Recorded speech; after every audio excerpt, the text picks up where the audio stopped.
মশারিটা উঁচু করে নামবার জন্য পা বাড়িয়েছি, ঠিক তখনই দরজায় কড়া নাড়ার শব্দ হলো। খট খট খট। না, সদর দরজায় নয়, আমার ঘরের দরজাতেই কে যেন কড়া নাড়ছে। চমকে উঠলাম। এত রাতে কে আসবে? আর আসবেই বা কোথা থেকে? আমার বেশ মনে আছে যে পরেশদা চলে যাবার পরেই আমি সদর দরজায় খিল তুলে দিয়ে এসেছি, সেই সঙ্গে তো খিড়কির দরজাতেও। তবে নমস্কার শ্রোতা বন্ধুরা, আমি তোমাদের প্রিয় সোনালি সকালের গল্পের আসরে আবার একটা গা ছমছমে ভূতের গল্প নিয়ে হাজির হয়েছি। হ্যাঁ, পোস্ট করার পর গল্পটা আসতে একটু দেরি হলো, তাই জন্য আমি প্রথমেই ক্ষমা চেয়ে নিচ্ছি। তোমরা যারা এত দিন ধরে আমার সঙ্গে আছো, আমার পরিবারে আছো, তাদের সবাইকে আমার অসংখ্য ধন্যবাদ, আন্তরিক ভালোবাসা। তোমাদের এত ভালোবাসা, এত সাপোর্ট না পেলে সোনালি সকাল হয়তো এক্সিস্টই করতো না। তো যাই হোক, এইভাবেই কিন্তু আমাকে ভালোবাসতে হবে, এটা আমার আবদার। আর যারা আজকে প্রথমবার আমার গল্প শুনছো, আমার নতুন বন্ধু, তাদেরকে জানাই সাদর আমন্ত্রণ। তোমরা শুধু ছোট্ট একটা কাজ করো, সোনালি সকাল চ্যানেলটাকে সাবস্ক্রাইব করে আমার সোনালি সকাল পরিবারে চলে এসো। আর হ্যাঁ, বেল আইকনটা প্রেস করে নোটিফিকেশনটা অন করে দিও, না হলে কিন্তু বিপদ। কি বিপদ বলো তো? কি আবার? আমার গল্পগুলো তোমাদের দরজায় গিয়ে কড়া নেড়ে চলে আসবে, এই গল্পটার মতন। যাই হোক, তোমরা তোমাদের কাজটা করে নাও, আমি বরঞ্চ আজকের গল্পটা শোনাই। আজকে আমি শোনাচ্ছি নির্মল বন্দ্যোপাধ্যায়ের গল্প মধ্যরাতের অতিথি। ছোট্ট দুটো ঘর, এক চিলতে বারান্দা। রান্নার কাজটা সারতে হবে বারান্দারই এক পাশে। ঘরের ভাড়াটাও বেশ কম, তাই রাজি হয়ে গেলাম। অবশ্য দুটো ঘর আমার দরকার ছিল না, একটা শোবার ঘর পেলেই আমার চলে যেত, কারণ আমি তো একা। কিন্তু ঘর দুটো এমনভাবে তৈরি করা যে নিতে হলে একসঙ্গে দুটো ঘরই নিতে হবে। তাই আর কি, কোনো রকম ভাবনা চিন্তা না করে ঘর দুটো নিয়েই নিলাম। শহরতলির ইছাপুরে একটা ভাড়ার ঘর পাওয়া এমনিতেই খুব মুশকিলের ব্যাপার এখন। দুটো অর্ডিন্যান্স ফ্যাক্টরি, আর তাই জন্য তো ঘরের চাহিদাটাও খুব বেশি। তবু ভাগ্য ভালো, এই বাড়িটায় কোনো ভাড়াটে নেই। এত বড় দোতলা বাড়িটার ওপরে আর নিচে বেশ কয়েকটা ঘর আছে। সব ঘরেই দেখলাম বাইরে থেকে তালা দেয়া। বাড়ির যে মালিক, তিনিও এখানে থাকেন না, তারা থাকেন কলকাতার বাড়িতে। ইছাপুরে খুব কমই আসা যাওয়া আছে। যাক, এতে অবশ্য আমার সুবিধাই হলো, একা একা বেশ আরাম করে শান্তিতে থাকা যাবে। এখন এই বাড়িটা দেখাশোনা করেন পরেশবাবু নামে এক ভদ্রলোক। মালিকের কোন এক জ্ঞাতি গোষ্ঠী সম্পর্কে কিছু একটা হবে, যাই হোক, আমি ওনার কাছে এই বাড়িটার সন্ধান পাই। পরেশবাবু তো ইছাপুর রাইফেল ফ্যাক্টরিতে কাজ করেন, আমারই সহকর্মী। আমার চেয়ে বয়সে খানিক বড়ই হবে। এরকমই একদিন কথায় কথায় আমি তাকে বলেছিলাম, পরেশদা, একটা ঘর দেখে দিতে পারেন দাদা?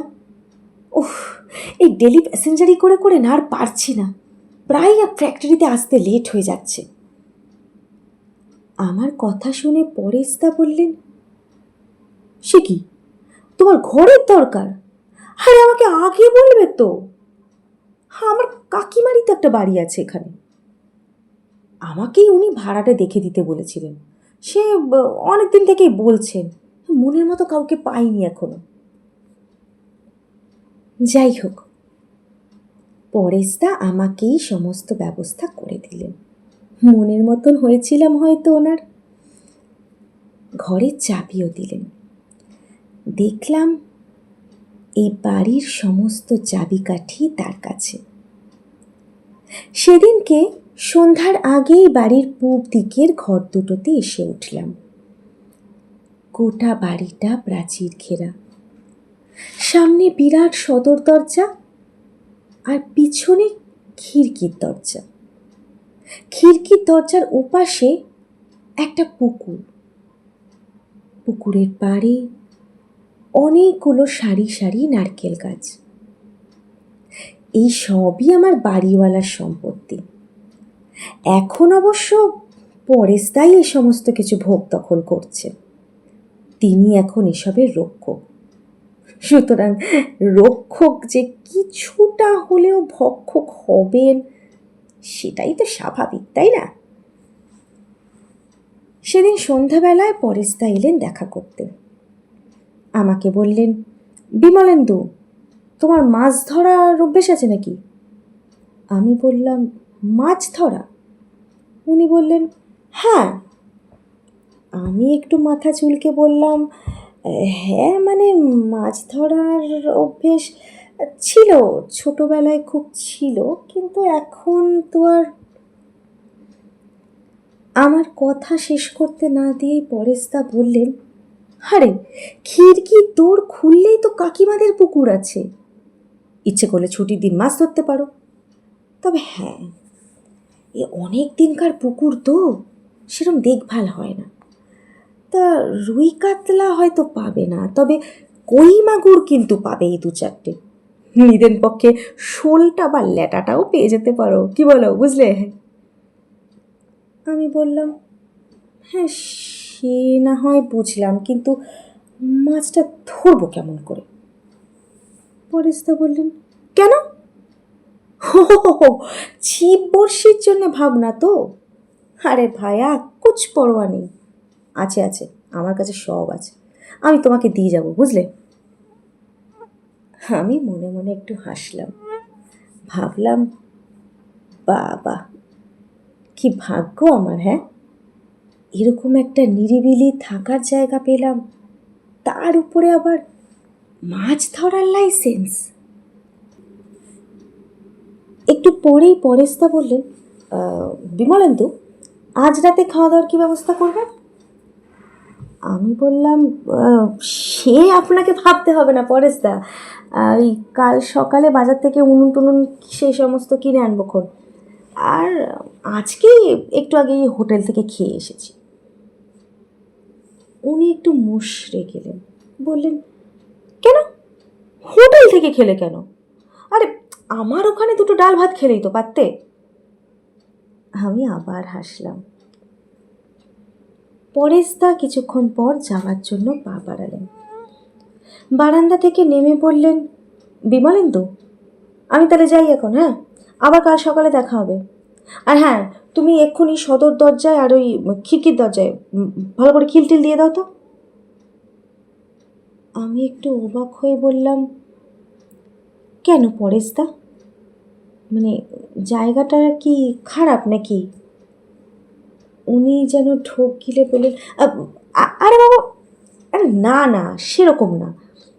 আরে দিনকাল তো ভালো নয়, বুঝলে না, তুমি একা একা থাকবে এই বাড়িতে, তাই একটু সাবধান করে দিচ্ছি, এই আর কি। যাই হোক, পরেশদা চলে যেতেই ওর কথা মতো দুটো দরজাতেই খিল তুলে দিলাম। তারপর ঘরে এসে বিছানা করে হ্যারিকেনের আলোটা একটু কমিয়ে দিয়ে শুয়ে পড়লাম। আশেপাশে প্রায় সব বাড়িতেই দেখছি ইলেকট্রিক আছে, হ্যাঁ, শুধু এই বাড়িটাতেই নেই। আসলে বাড়ির মালিকই তো আর এখানে বাস করে না, তাই ইলেকট্রিক নেবার গরজও কারণ নেই।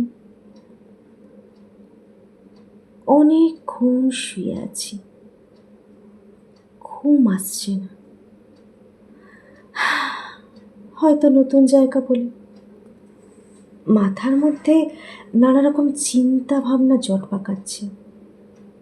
দূরে পুলিশ ফাঁড়ির পেটা ঘড়িতে 10টা, 11টা, তারপর 12টা বাজল। হঠাৎ কোথা থেকে যেন একটা ফলার মাখার গন্ধ নাকে ভেসে এলো। অনেকটা ওই চিড়ে, কলা, দই একসঙ্গে মাখলে যেমন একটা গন্ধ বেরোয় না, ঠিক সেই রকম গন্ধ। আমার গাটা কেমন ছমছম করে উঠল। এত বড় বাড়ির মধ্যে আমি একা। মনে মনে যেন একটু ভয় পেলাম। হারিকেনের আলোটা একটু উস্কিয়ে দেব কিনা ভাবছি, কিন্তু বিছানা ছেড়ে উঠতেও ঠিক ইচ্ছে করছে না। গাটা গাটা কেমন যেন ভারী ভারী লাগছে। উফ, ফলারের ফলারের সে মিষ্টি গন্ধটা আরো বেশি করে নাকে এসে আসতে লাগলো। না, আর আর তো চুপ করে শুয়ে থাকা চলে না। এবার বেশ জোর করে উঠেই বিছানায় উঠে বসলাম। আলোটা এবার একটু বাড়াতেই হবে। মশারিটা উঁচু করে নামবার জন্য পা বাড়িয়েছি, ঠিক তখনই দরজায় কড়া নাড়ার শব্দ হলো। খট খট খট। না, সদর দরজায় তো নয়, আমার আমার ঘরের দরজাতেই কেউ কড়া নাড়ছে। চমকে উঠলাম। এত রাতে কে আসবে, আর আসবেই বা কোথা থেকে? আমার আমার বেশ মনে আছে, এই পরেশদা চলে যাবার পর আমি নিজের হাতে সদর দরজায় খিল তুলে দিয়ে এসেছি, আর সেই সঙ্গে খিড়কির দরজাতেও। তবে কি এত রাতে কোন পথ দিয়ে এখানে আসলো? আর এই বাড়ির ভিতরের কোনো ঘরেও তো কেউ থাকে না। হ্যাঁ, সব ঘরেই তো তালা ঝুলতে দেখেছি। তাহলে আমার নিজের কাছেই প্রশ্নটা বারবার ধাক্কা খেতে লাগলো। না, কোনো সদুত্তর খুঁজে পেলাম না। আমি যেন এই মুহূর্তে একেবারে কিংকর্তব্য বিমূঢ় হয়ে গেছি। মশারিটা একটু উঁচু করে বিছানা থেকে একটা পা বাড়িয়ে গেছি। না পারছি নামতে, নেমে আলোটা একটু উস্কে দিতে, না পারছি পাটা টেনে বিছানায় আবার শুয়ে পড়তে। ওই ওই খট খট খট, আবার আবার কড়া নাড়ার শব্দ। আমি আমি বেশ বুঝতে পারছি আমার গলাটা বেশ শুকিয়ে উঠেছে। আমি অনেক সাহস সঞ্চয় করে বিছানা থেকে কোনো রকমে পড়লাম। কে কে বাইরের থেকে একটা পুরুষ কণ্ঠের আওয়াজ এলো। দৌড় খোলো। আপনি কে? আমি আবার বললাম, এত রাতে কোত্থেকে আসছেন? কোত্থেকে আবার আসবো? ভয় নেই, দৌড় খোলো। আমি তো বাড়ির ভিতর থেকেই আসছি। ভয় তখন আমার সারা গায়ে কাটা দিয়ে উঠেছে। এত রাতে দরজা খোলাটা কি ঠিক হবে?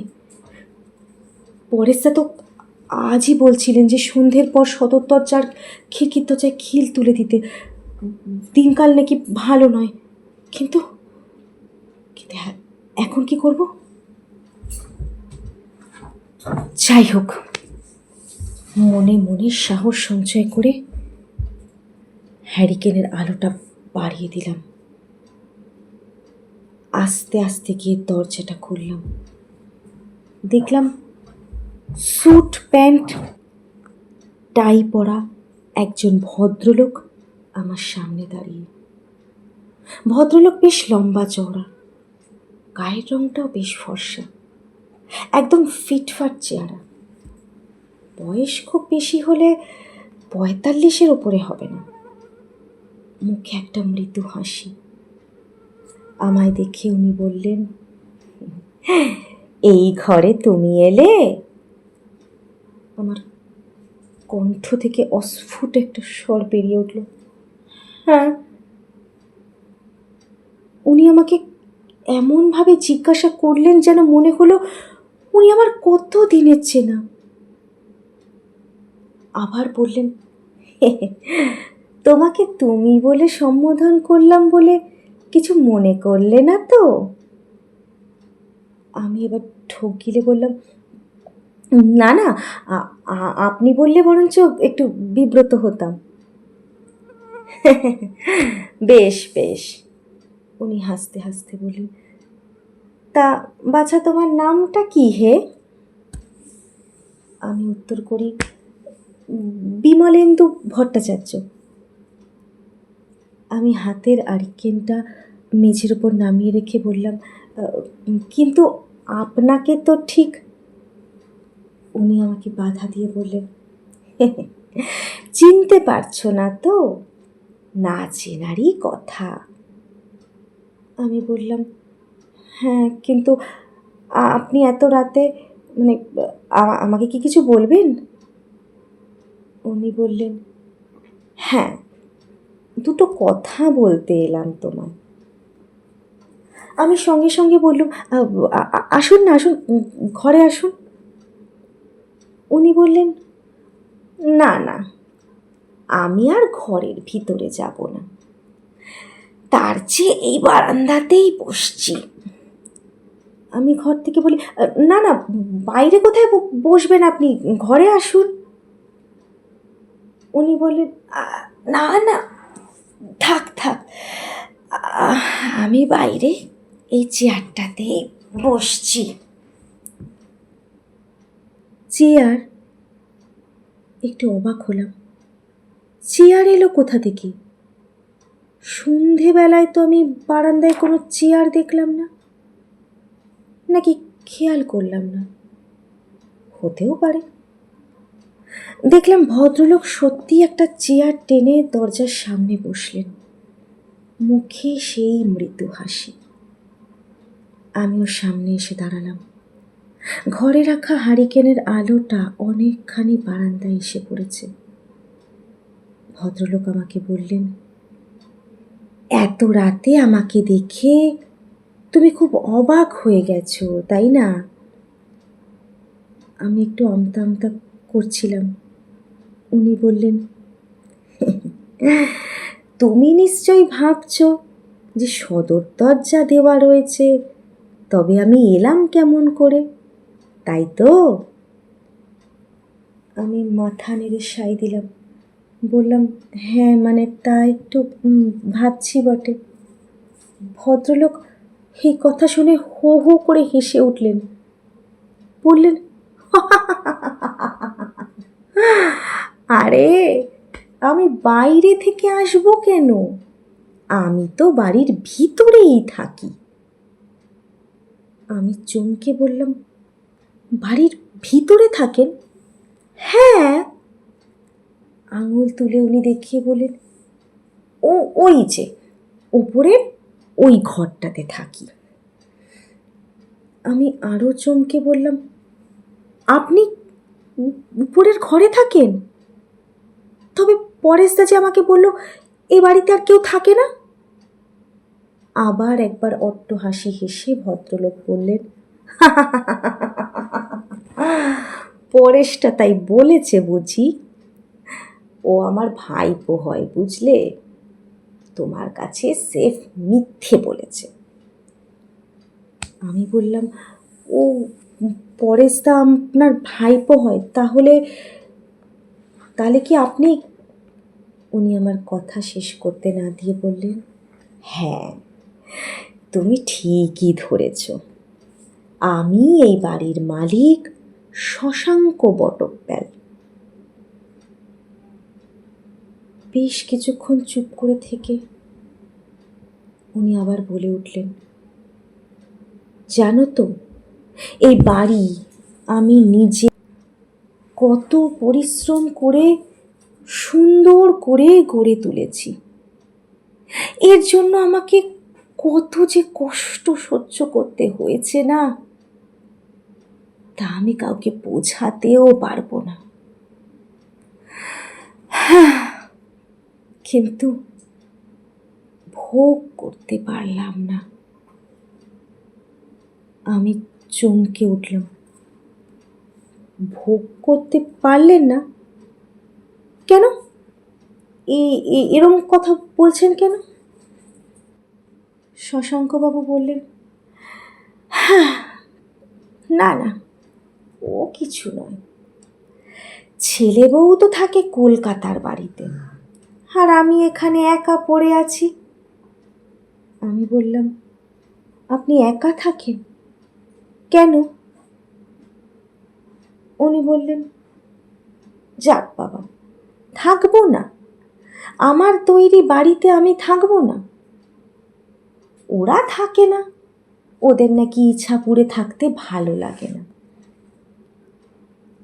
আমি এরপরে কি বলবো ভেবে পাচ্ছিলাম না। শশাঙ্কবাবুই এবার বললেন, যাকগে, রাত তো অনেক হলো, তোমার বোধহয় ঘুম পাচ্ছে, যাও শুয়ে পড়োগে, যাও। এই ঘরে যখন এসেছো তখন আবার কাল রাতে তোমার সাথে আমার দেখা হবে। আমি বললাম, কাল রাতে?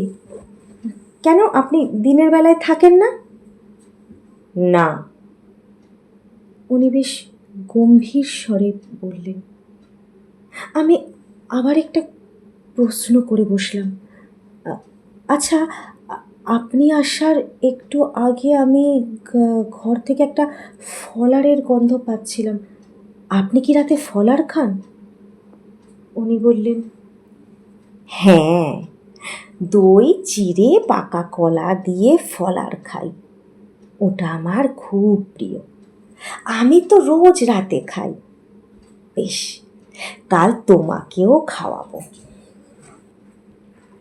এই কথা বলে শশাঙ্কবাবু চেয়ার ছেড়ে উঠে দাঁড়ালেন।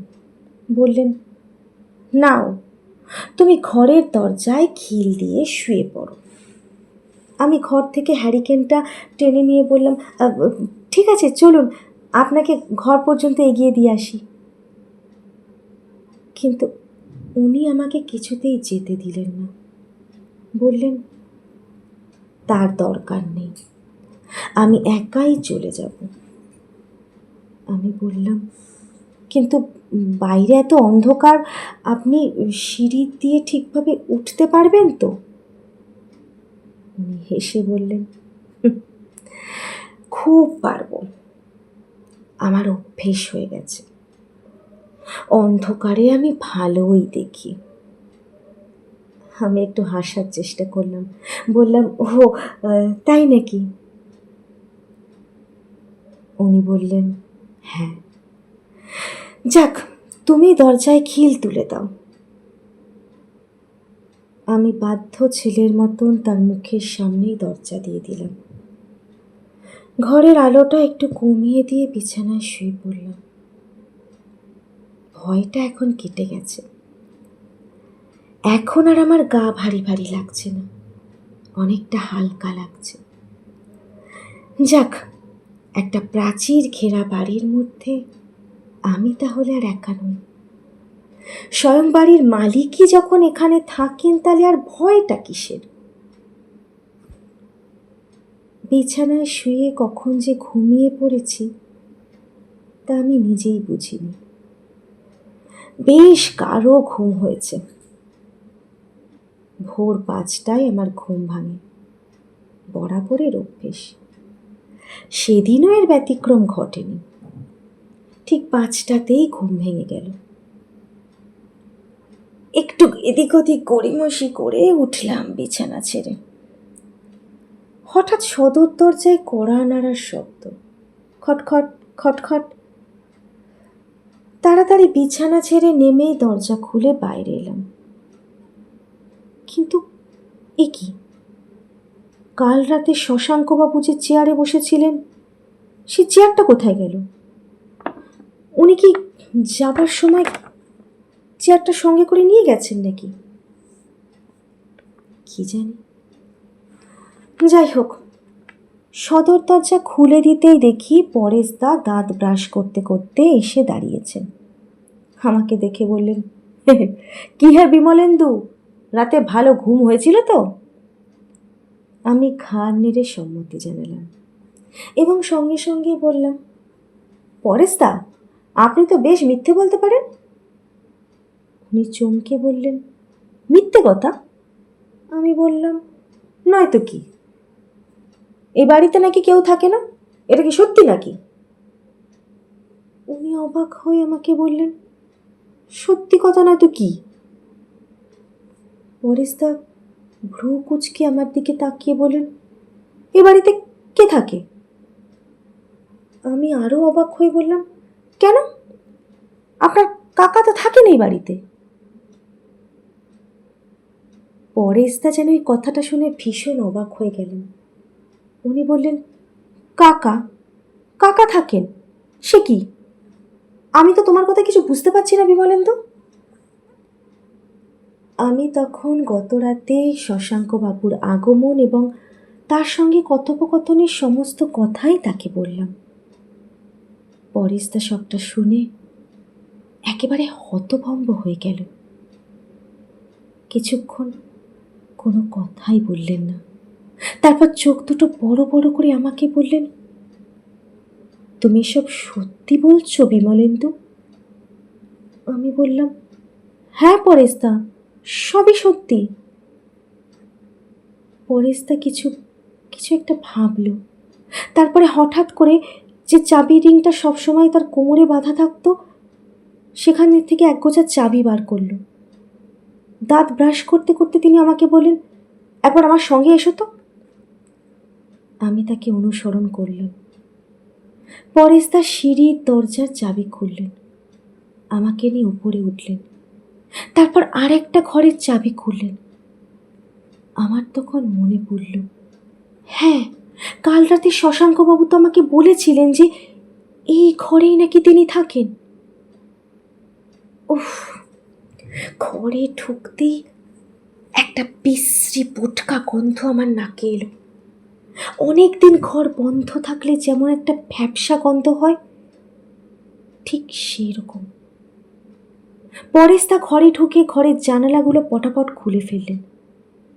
ঘরটায় বেশ আলো হয়ে গেল।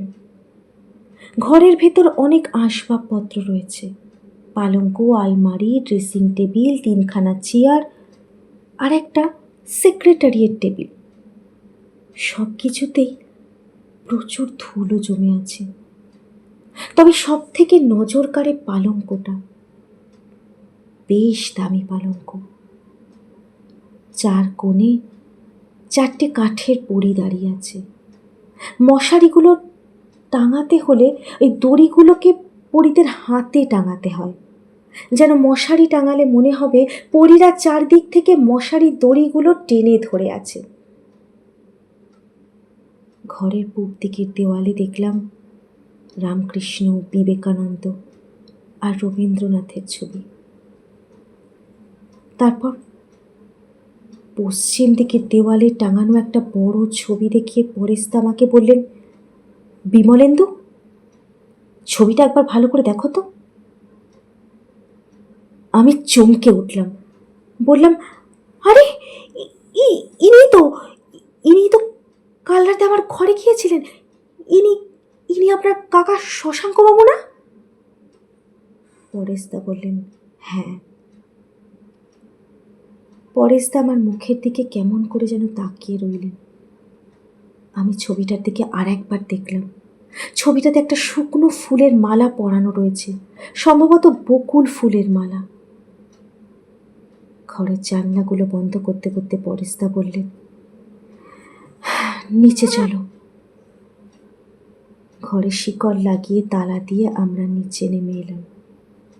তারপর সিঁড়ির দরজায় তালা লাগিয়ে পরেশদা আমাকে বললেন, বিমলেন্দু, আমার কাকা বেঁচে নেই।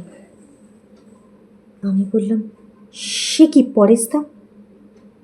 হ্যাঁ, 4 বছর হলো উনি মারা গেছেন। পরেশদা বললেন। আমার সারা গায়ে কাঁটা দিয়ে উঠল। বললাম, বলছেন কি পরেশদা? কাল রাতেই তো শশাঙ্কবাবু আমার কাছে এসে।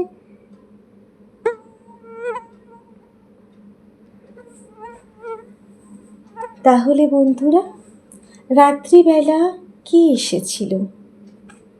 নাকি শশাঙ্কবাবুর অতৃপ্ত আত্মা বাড়ির নতুন ভাড়াটের সঙ্গে একবার আলাপ করতে এসেছিল।